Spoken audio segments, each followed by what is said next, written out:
लोणावळ्यामधील टेहळणीसाठी ओळखला जाणारा किल्ला तुम्हाला माहिती आहे का? नमस्कार मंडळी, आज आपण आलो आहोत कोरीगडला. पायथ्याच्या पेठ शहापूर गावापासून अर्धा तास चालत गेल्यावर गडाच्या पायऱ्या सुरू होतात.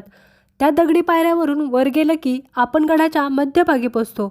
इथूनच लोणावळ्याच्या आंबे व्हॅलीचा व्ह्यू पाहायला मिळतो.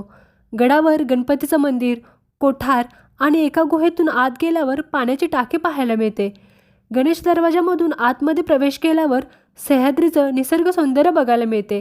गडावर एक महादेवांचे प्राचीन मंदिर आहे. तिथे सुंदर शिवलिंग पाहायला मिळते. मंदिरासमोरच 4 मोठ्या तोफा पाहायला मिळतात. तसेच मंदिराच्या मागे 2 तलावसुद्धा आहेत. गडाच्या तटबंदीवरून जाताना बहरलेली फुले, धुके, पाण्याची टाकी आणि शिवकालीन तोफ पाहायला मिळते. हा गड ज्या देवीच्या नावाने ओळखला जातो त्या कोराई मातेचं मंदिरसुद्धा इथे पाहायला मिळते. लोणावळ्याचा हा व्ह्यू आणि सह्याद्रीच्या सौंदर्याचा अनुभव घ्यायचा असेल तर तुमच्या मित्रांसोबत कोराईगडला एकदा तरी नक्की या. लोणावळ्यातील तुमचा आवडता किल्ला कोणता ते कमेंटमध्ये नक्की सांगा. भेटूया नेक्स्ट व्हिडिओमध्ये. तोपर्यंत बाय.